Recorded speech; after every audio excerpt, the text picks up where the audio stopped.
All right. Hey, today we're going to do something a little bit different than what we normally do. I have a burden for two things today that we're going to talk about. One is I have a burden about children who grow up without their fathers in their life and the impact that that has on children's lives when their fathers are not involved. And I have a burden about fathers who are not involved in their children's lives. So I have a young man and a young lady that are going to come and share their story about what God has done in their life to help them overcome the anger that they had about their father not being in their life. Oh, before I say that, Roland Martin's in the house. Stand up, Roland Martin, BET, TV1, Roland Martin, syndicated. 3 years ago, he preached two of our Father's Day messages, so we're glad to have him here this morning. Or this afternoon, whatever time it is, just today. Glad to have him here at the service. So they both got poems that they wrote about their journey, and they're going to each start off with their poem. Let me start off Miss Endia Leonard, who is a member of First Baptist. Endia is a member of this church since she was 6 years old. Her husband and son are here. Stand up, David, and her son right there. Glad to have him. And so she was on staff for our church for a little while. She just recently resigned because her and her husband are moving to North Carolina. Yeah. But no, he's got a staff position at the church down there. So she's got a poem she's going to share. All right, welcome Endia Leonard, everybody.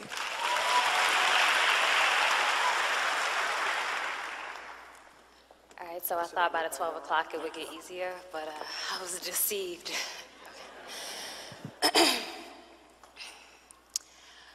Will you be my daddy? Were the words that I uttered as I questioned his willingness to marry me. But he never heard me, he just anxiously complied, proposed, and soon we were married.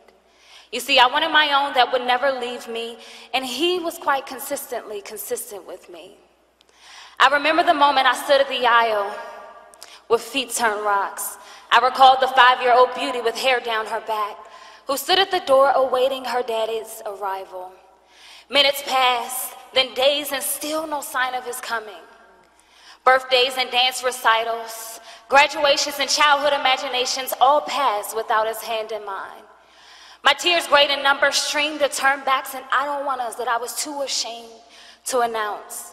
As we exchanged vows, I found something that made sense to say, but somehow what I promised still escapes me until this day. Fast and furious 3 years, long nights in hollow halls and silence calls for rescue. I held tears that wouldn't cry. I painted pictures of perfect lives. I sowed dreams I had no currency to buy. I required things of him he had no capacity to offer me. Days now filled with I'm sorries, and did I mention that somehow liberate yet chain, clarify yet distort, open up yet close depths I never knew existed. For years the truth my broken heart resisted, but now I'm forced to revisit, never want to relive it. All of this was painfully scripted.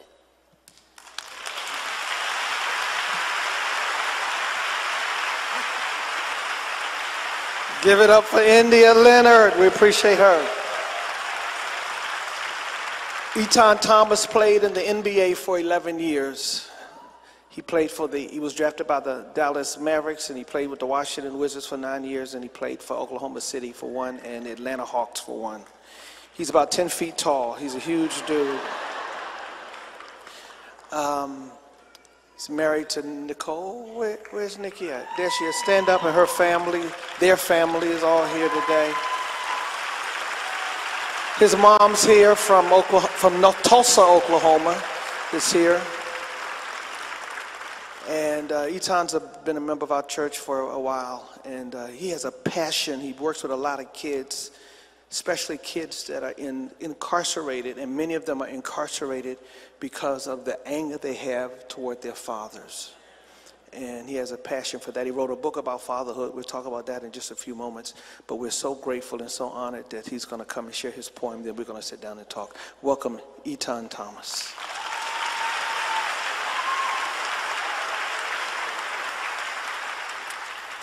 Happy Father's Day, everybody. This poem is, it wasn't an easy one to write. You know, it's easy to write about an opinion that I have, or, you know, something about politics, or, you know, an Amtrak incident or something like that. But, you know, this isn't really easy to write about. And the reason why that I want to use it now is because, you know, I know there's a lot of young people who are dealing with the issues that I was dealing with when I was younger. You know, God says that sometimes the things that you go through are not for you, it's to help somebody else. So I have to get past my, you know, I don't do this poem ever. And I was, you know, a little bit nervous about doing this today.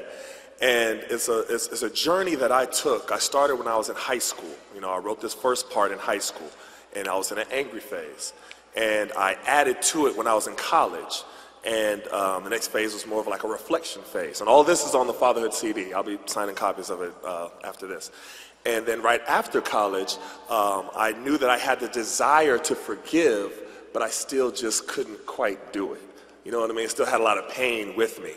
And then it wasn't until I was right before I got married, actually, that I was able to write the poem to say that I forgive you. And it takes me through a whole journey. But I had to get through this first part in order to be able to get to the end part. So this is my poem.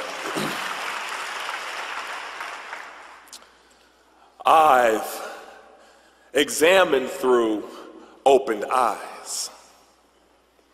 I can hear the cries of my heartbeat telling me to despise you. I've heard the cries that your lies have caused. Lost time unable to be regained. The pain pricks me like a cactus. I've caned you repeatedly in my thoughts. Dreams of justice haunts me while I'm sleeping. How can I reap what I didn't sow? A fatherless child, growing old with a heart of hate, communicating through resentful cells, locked like a dread within the depths of my soul. These waters run deep. I embrace anger like a newborn baby, pounding my fists against a stone wall, but it doesn't come tumbling down. Nah, it surrounds my every existence with flashes of your reflection in my mirror. I loathe your resemblance embedded in my features, creatures of habit creating havoc in my mind, poisoned by the evils of your venom. Now I spit fire,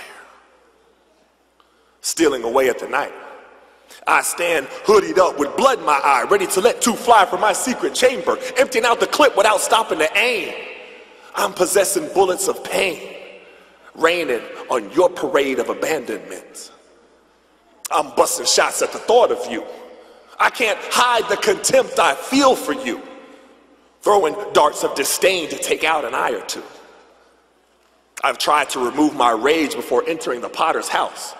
Discontinue the fists of fury battling within my subconscious. You see, one cannot enter his house bearing arms.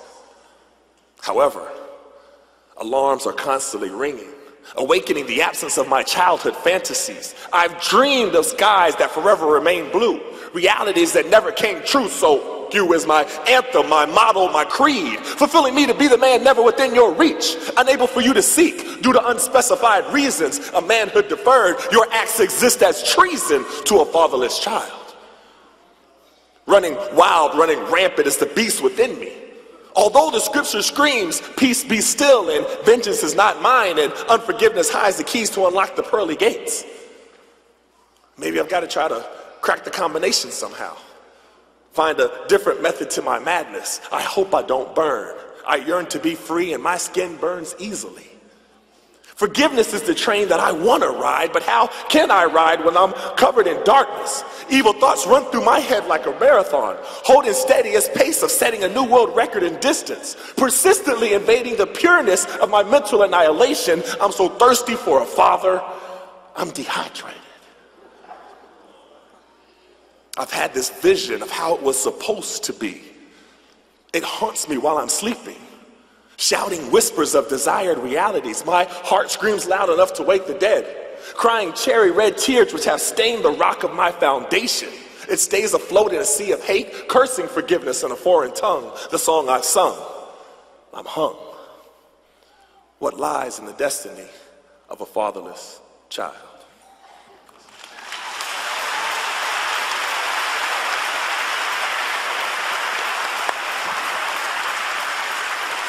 Amen. Let's thank the Lord for both Etan and Endia sharing their stories. What amazes me, Etan, is that here, how old are you now? 38. 38. So here you wrote this poem when you were in high school. I was 16. And you still remember it so vividly and so passionately these many years later. Yes. Tell us a little bit about what your story is, what happened. Well, it's a poem that I just I wrote because I needed to have some form of therapy, self-therapy. I wasn't talking to anybody. I didn't talk to my mom. My mother was a single mother, and, I see her struggling. She was a teacher. She had to raise me and my brother. She did a tremendous job, but I didn't want to bring any problems to her. You know what I mean? So whenever she asked me, is everything okay? Yeah, everything's fine. I'm good. I'm cool. Everything's fine. I got it. You know what I mean? And, I had all this anger inside of me, and honestly, I was comfortable being angry because I felt I had a reason to be angry. So I listened to angry music. You know what I mean? I don't know if y'all know, DMX and Wu-Tang and, you know what I mean? That's what I listened to. I remember this song from Tupac that I heard it. I must have played it like 30 straight times, and it was called Papa's Song. And he was just so passionate about, how angry he was, and I was just in tune with it. So that's really where I stayed for a long time in that angry phase. And, as I got older, I was trying to get past it, but I just couldn't. And I use poetry as a form of therapy. You know what I mean? Sometimes young people, I just wasn't going to go and sit down and talk to a therapist. It just wasn't me. But I started to write and get my writing out. So as I got older, and I got to college, and I wrote more about it. And then I got out of college, and I kept writing and trying to add to this poem to try to pretty much do the therapy on myself. You know what I mean? To get it out. And it was just a process that I had to go through. I had to go through the angry phase. I had to go through the reflection phase. You know what I mean? I had to go through the phase of me having the desire to want to forgive, but then you can't. You know what I mean? And then I had to get to the end where I can finally say to my dad, I forgive you. But it takes a whole process to be able to get there. And sometimes it's tough because young people are in an angry phase, and it's like you're almost telling them, don't be angry. You know what I mean? But sometimes they have a reason that they're angry. It's just a matter of how they channel it and how they deal with it. But sometimes they have a legitimate reason of being angry. And if you don't know what it feels like to after a big event, say after a basketball game. I remember I would have basketball games and things like that, and I would see other people, with their fathers, and they would come and congratulate them and stuff like that, and my father wasn't there. That made me angry. You know what I mean? I remember having problems at school or something like that, or something that and my father, he worked with American Airlines. We were from New York, and we moved to Tulsa, Oklahoma. But then after they got a divorce, and then he moved back, right? So he would come like once a month for visitations. But there's a lot that happened from one visitation to the next. And we didn't have that closeness where felt like I could just go talk to him all the time. So I had a lot of anger going on because I was the man of the house, and I was 9, 10 years old. You know what I mean? That's a lot of pressure on a 9 or 10-year-old. And it's a pressure that he really shouldn't have. So that's what I was dealing with, and everything was making me angry, and I didn't really know what to do with that anger. So that's why I have such a passion for young people. You talked about that I work in the correctional facilities, and I go and I put on the fatherhood panels and father discussions, and you're in the book, Roland Martin's in the book, and I try to put all these different men who people will recognize and be able to talk to young people and tell them that you don't have to go this way. You know what I mean? There's young people, I'm going off on a tangent a little bit, but young people have heard, especially coming from a single parent household, have heard negative statistics just bombarded with them since the time they were younger about how they're going to end up in jail or a dropout or in a gang or pregnant or something terrible, right? So I wanted to create something to tell them, no, you don't have to go that way. And if you don't believe me, you can listen to all these other men that are going to tell you the same thing. I mean, because y'all see the end result. Y'all see LeBron, you know what I mean, doing his thing right now, but you don't know, he didn't ever know his dad. You see President Obama, he's the president of the United States, and he didn't have a relationship with his father. So if they can make it, then you can make it too.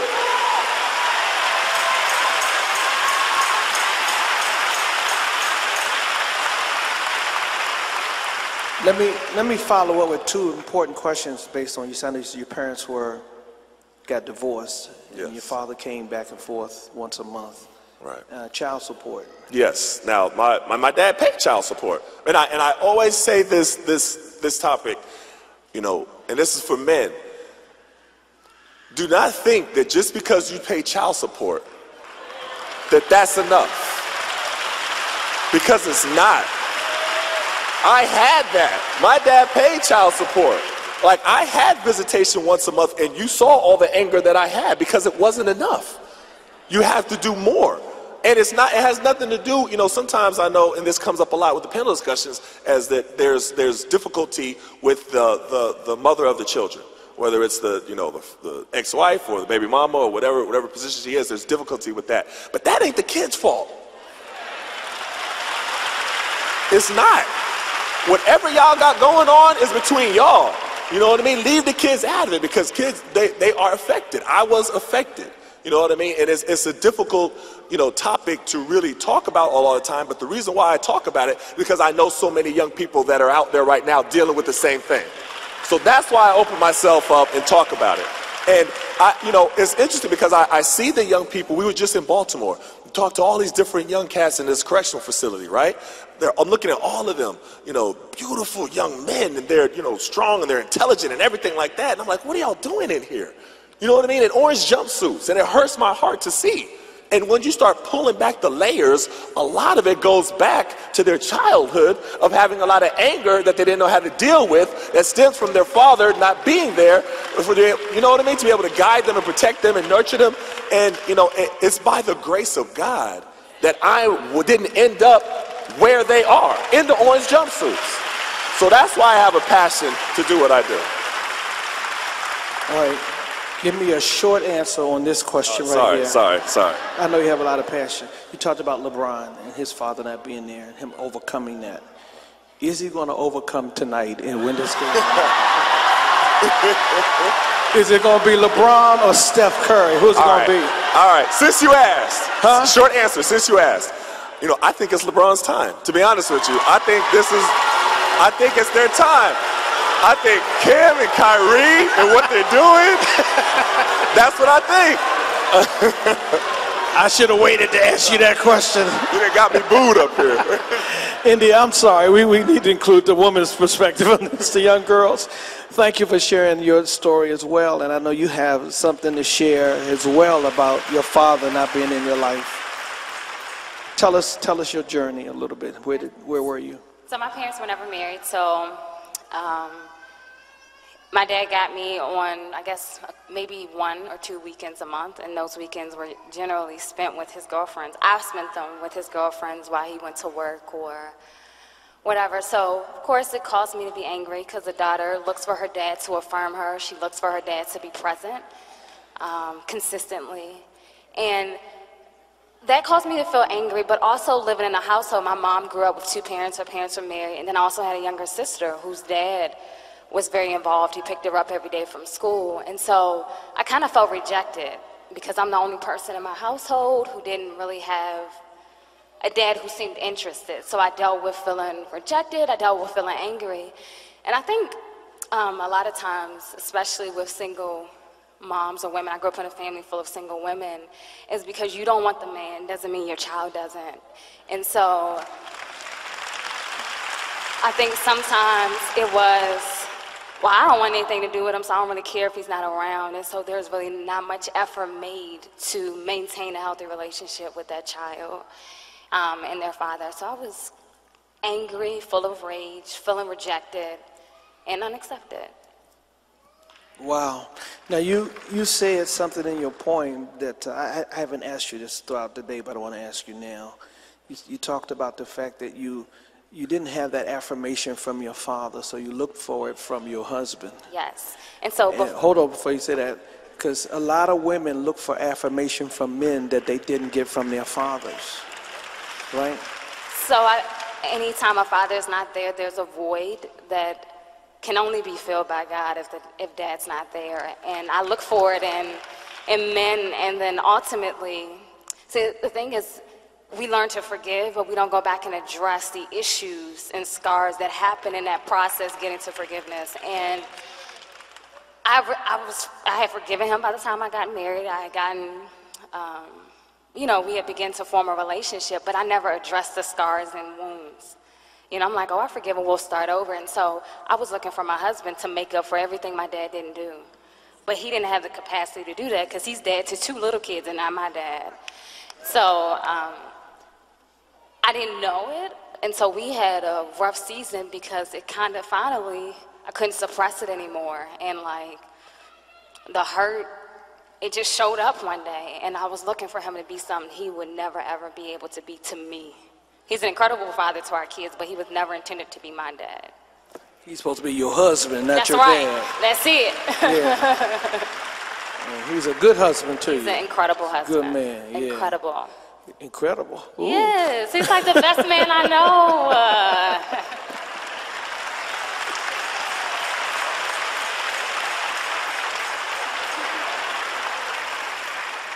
Incredible, David. That's a pretty strong word right there, dude. Incredible.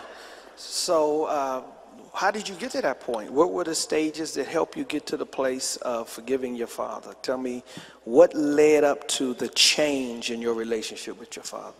I think it's 2 things. The first thing is, being angry takes so much work. You ever just want to prove to somebody you just don't like them? And so you got to remember, like, you got to go out your way to be petty and, like, let me just let you know I really just don't like you. And so I got tired of exhausting the effort of proving to him that I was angry at him. I got tired. And the second thing is, like, a lot of times things happen to us and we can't change what happened, but we can frame our perspective appropriately. And I had to change how I was framing my perspective of him. He still, to this day, is in his late 50s. He doesn't know his dad. But he had a stepfather, and the relationship he watched as far as him parenting, it was 11 of them. It was horrific. It was terrible. And the childhood that he endured, like, I couldn't even sit up here and talk about the details of his childhood. I haven't even seen it in movies. And so someone who didn't know their dad and had a horrific depiction of what fatherhood was, even in him being in that role, it's traumatic. It's traumatic for him to even consider fatherhood. And so I realized I could never walk a day in his shoes. I could never walk where he's been. And the biggest thing for me is his stepfather, who I call Granddad, he always bestowed honor to him. He always made us call him Granddad. When he was dying, he was at his bedside year-round. And so for a man who gave honor to someone who didn't deserve it, I felt like I could. I wasn't abused by him. He wasn't everything I had hoped he would be, but he was still worthy of honor because of his role, his position in my life.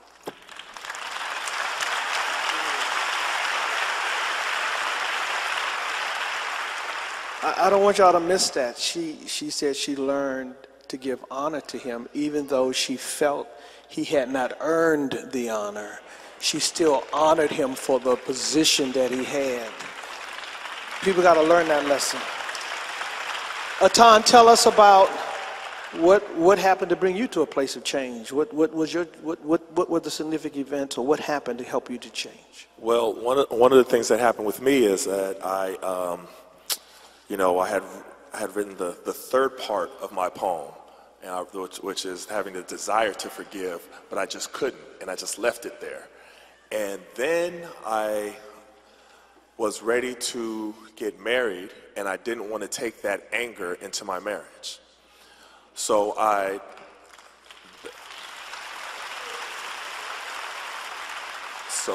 made a difficult decision. I called Pastor Jenkins. I sent him my poem. He was like, "Oh my gosh, Etan," and he was like, "We have to work through this." And I was like, "Yeah, I know. It's just it's a little process." And he helped me speed up the process a little bit. Sometimes you need a little bit of help speeding up the process. And so I was able to get to that part, where I can say, "Dad, I forgive you." And after that, me and Nicole got married, and we're blessed to have 3 beautiful children.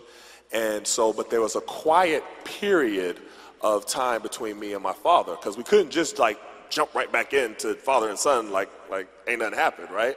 It's like, I forgive you, but come on now. You know, it's still, you know, you can't just jump back and erase all that time. So one time where, you know, Malcolm, I'm sitting at the table, and Malcolm's like, Your son, Malcolm, your son. Okay. Malcolm's my son, I'm sorry. I prefer to like, yeah, but Malcolm, my son, he asked me, he's like, you know, Dad, why don't you ever say anything about your dad? Or why we don't see your dad ever? Or, you know, we don't visit your dad.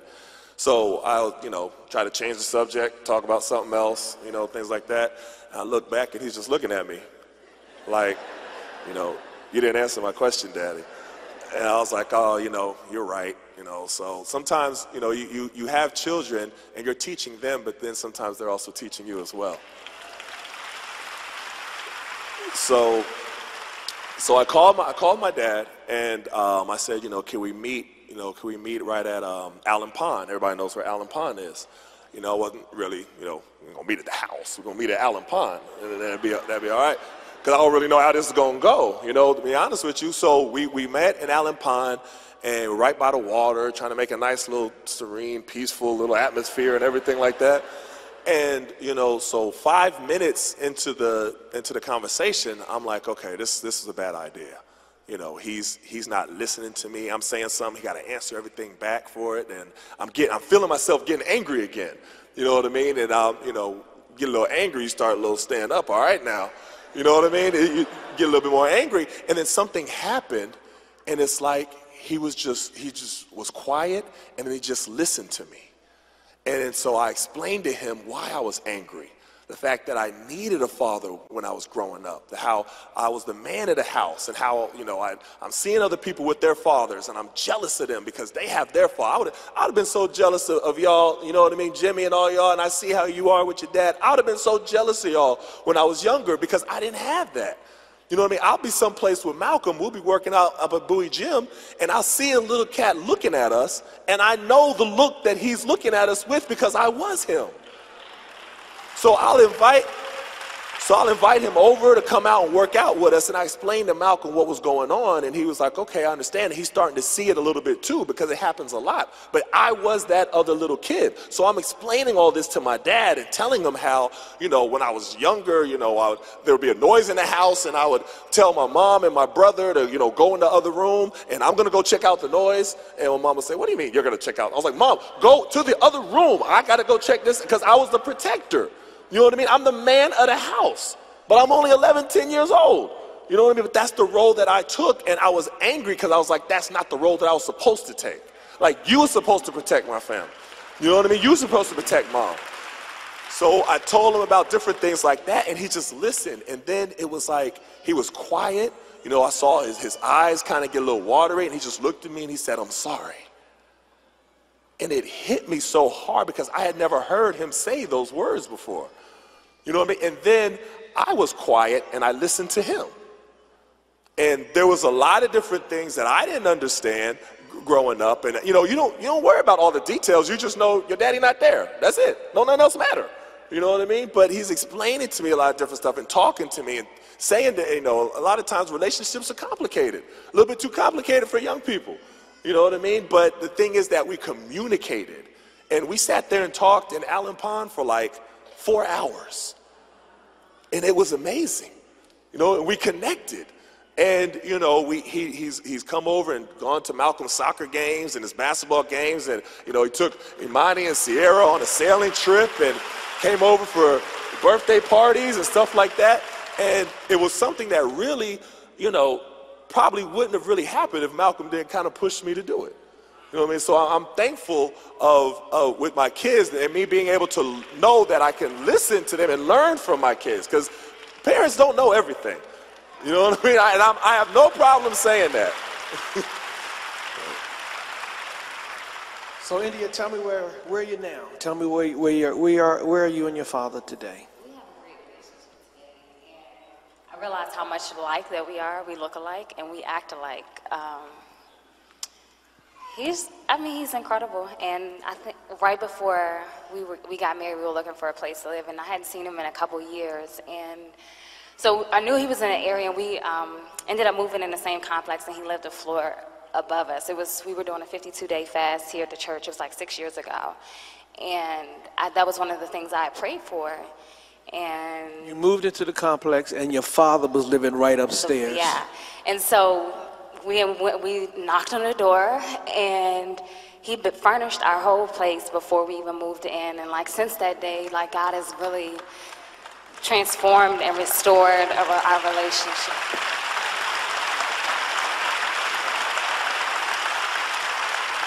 That's excellent. Well, one of the things I've learned and taken away from the experience, because, you know, things happen for a reason. And if I didn't go through that journey with my father, I wouldn't be as passionate as I am right now to help other young men who are in the situation that I was in. So things happen for a reason. And honestly, it's made me probably a better father, because I'm aware of things that I didn't get that I won't allow my kids not to have. You understand? So I'm telling my son every day that I love him before he goes to sleep. You know what I mean? I'm instilling in my daughters this pride and everything that you was talking about, and telling them how intelligent they are and how beautiful they are, and showing her how a man is supposed to treat you, and you're not supposed to accept anything less than this. But I'm telling it now, while they're 8 and 5 years old.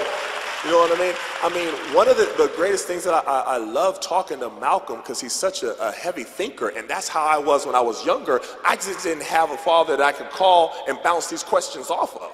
You know what I mean? But he's thinking about different things, and sometimes I post them, and people are surprised that Malcolm is having his deep thoughts, but Malcolm is a thinker. Like, he has, I guess I got opinions too, so he's an opinionated little cat.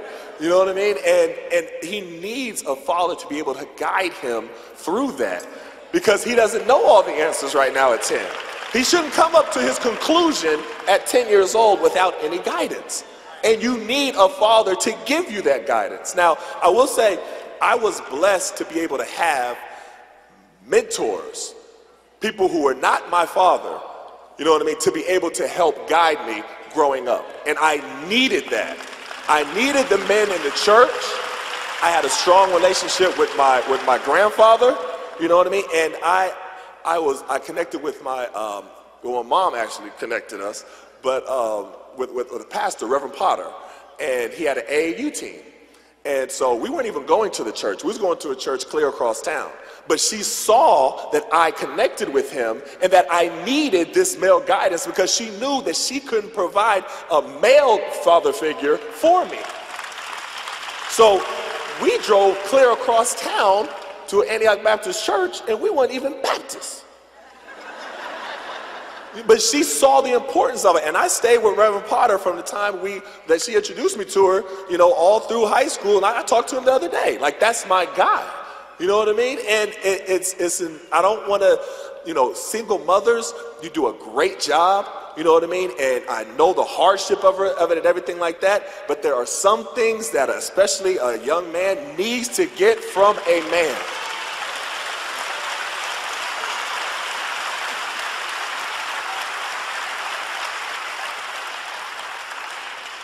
Wow. I want to thank these two for sharing with us here today.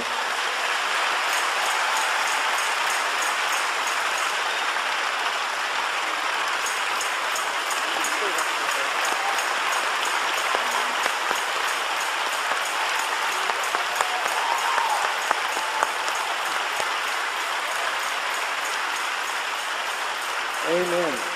Fantastic. They opened up and they shared their journey and their story, and that's so significant and so important. A part of what's important in life is cultivating time and creating memories with your children. Etan's got all three of his kids here. Sierra, come here, sweetheart. Come here real quick. Bring your brother with you.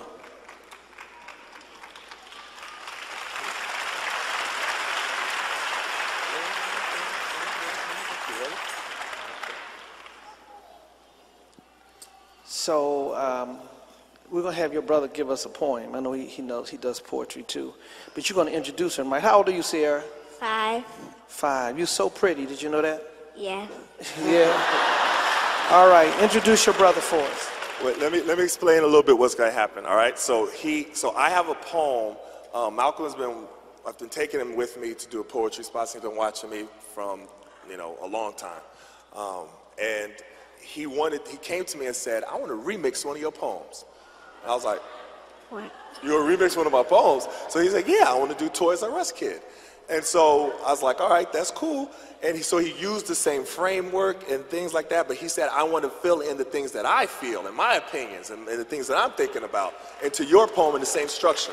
I was like, that's angry. And honestly, the remix is a little better than the original, to be honest with you. But go ahead, I'll let you go ahead. All right, go ahead, baby Sierra. You going now? What do I do? Go ahead, introduce your brother. Go ahead, introduce him. Now for my brother Malcolm. Do the other part. Wait. Do the other part. Go ahead. What? Go ahead. Start it off. Come on. I don't wanna grow up. I'm a Toys R Us kid. There's a million toys at Toys R Us that I can play with. From planes to trains to video games. It's the biggest toy store there is. Gee whiz, I don't wanna grow up, 'cause baby, if I did, I wouldn't be a Toys R Us kid. More games, more toys, oh boy, I wouldn't be a Toys R Us kid. And now for my brother Malcolm. That's the part.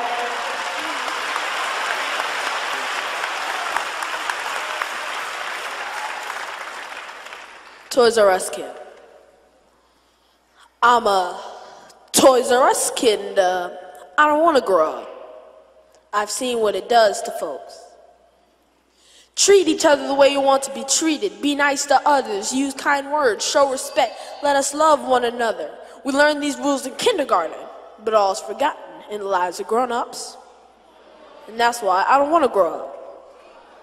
See, I'm a Toys R Us kid, and I've seen grown-ups filled with hate, greed, dishonesty, racism, and evil, but still act like they're the people who kids are supposed to want to grow up to be. They act like we can't see. They want us to listen to their words but ignore their actions. So don't do what we do, but do what we teach. Don't live how we live, but follow what we preach. And that's why I don't want to grow up. See, I'm a Toys R Us kid, and I'd rather play cops and robbers like Ralphie in that movie my daddy likes to watch every single Christmas. Instead of being Tamir Rice, shot down because his toy gun looked too realistic. Black Lives Matter shouldn't have to be shouted at marches and rallies because it's something that should already be. Freedom and equality for all is what y'all teach. But Trayvon Martin, Mike Brown, Sandra Bland, Freddie Gray, Eric Gardner, and way too many other names didn't have justice anywhere near their reach. Don't try to teach me how the system works, I've already learned it. Guess you gotta be one of Mike Vick's dogs if you want to get a guilty verdict.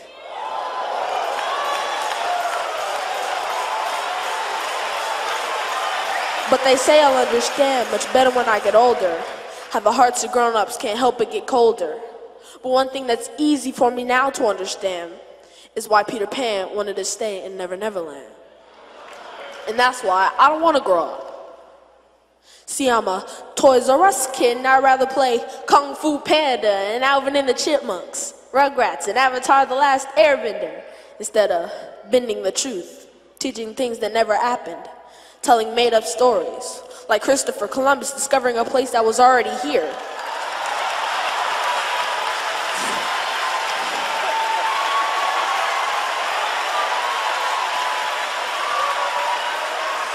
But how could that be if there were already people living here for many, many years?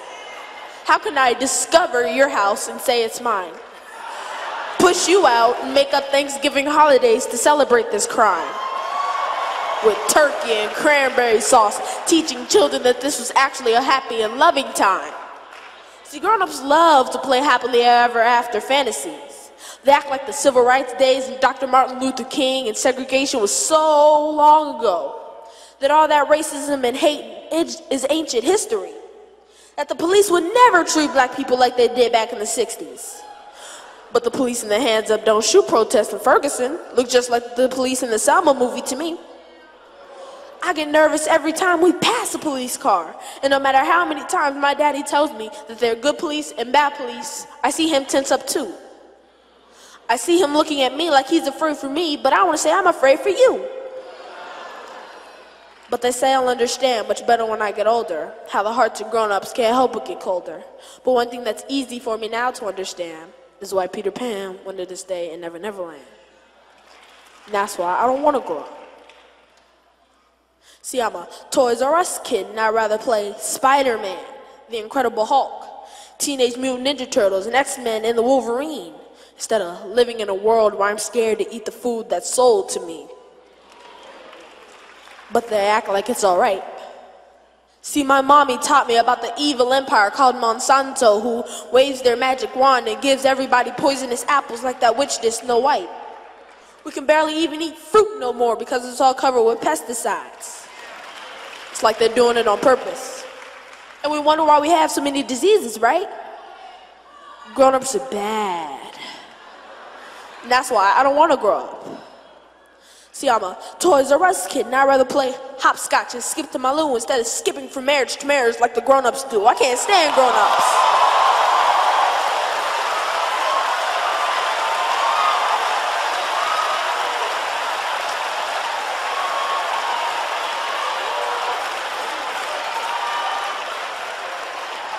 The words I do become meaningless as people change wives like they change their shoes. But y'all tell us to work out our problems, forgive and forget, play nice in the sandbox, don't be selfish, don't hold grudges, say you're sorry. An apology is something that you have to accept. But the rules change when you're the one who feel you've been wronged. And instead of Barney, we get to sing the Children and Divorced Parents song. I love you, you love me, but we're no longer a family. And we can't work out our problems maturely. Y'all tell us that wrong is wrong and right is right, but y'all support people who do wrong because they sing or dance or play ball how y'all like. See, grown-ups change rules that aren't theirs to change and make things okay is because it's the type of Kool-Aid that they like. But they say if I tell, then I'll be stepping out of line. To stay in a child's place and go back to that children should be seen and not heard time. But that just because it seems that our eyes are only focused on our video game screens, don't think we can't see what's really going on. Grown-ups. I've heard my pastor say that we need to make sure that we're living in a world but not of it. That we need to cover ourselves with the whole armor of God, because when it comes to evil, grown-ups seem to love it. And that even if it seems that we're too young, our eyes are open and we're ready to rise above it. We don't have to be corrupted. We have to know who not to listen to. Now we don't have to follow in the footsteps of some of y'all grown-ups. Peace.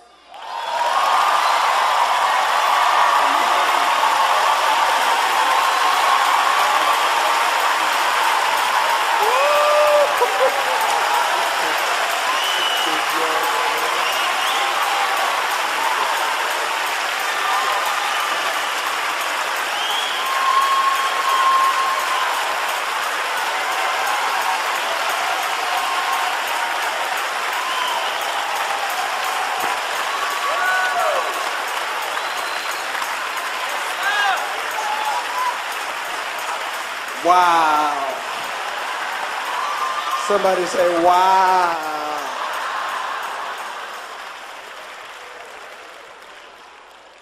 Out of the mouth of babes.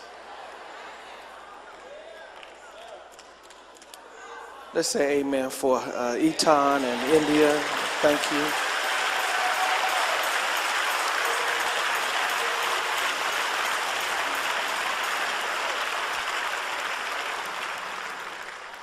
Let me take a moment because there might be somebody here today who has not had a relationship with their father. You got a lot of pain from it. Matter of fact, it may have impacted your ability to have a relationship with others because you didn't have it with your father. The great thing that these two story tells us is that we serve a God who can restore what has been broken.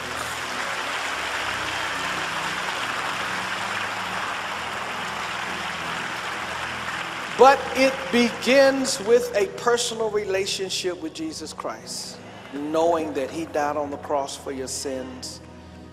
He was buried and rose again from the dead. And I believe there's some people here today who don't have that relationship with Jesus, and you need it.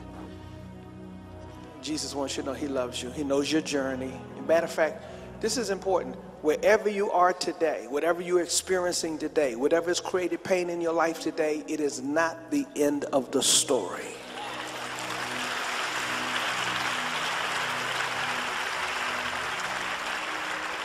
It's a brief part of the history of your future. And for your future to be bright, and for things to turn around in your heart and in your life, it requires a commitment to Jesus Christ. And if you're here today and you don't know the Lord Jesus, if you've never accepted him, now would be a great time for you to accept Jesus as your Lord and Savior.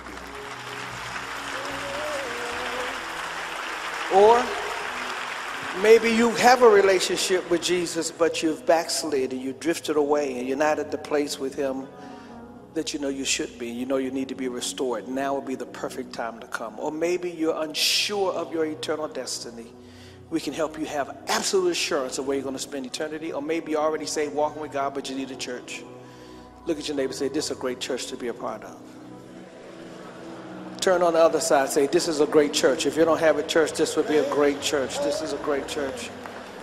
So whoever you are today, make your way out. Say, if that's you, make your way down here. Say, you know what? I'm unsaved. I want to get saved. I'm backslidden. I want to rededicate. I'm unsure. I want assurance. Or I'm already saved and I want to join the church. As a matter of fact, if you're unsaved, backslidden, or unsure, you don't even have to join our church. We just want to help you get right with God. You can if you want to, but if you don't want to, you don't even have to join.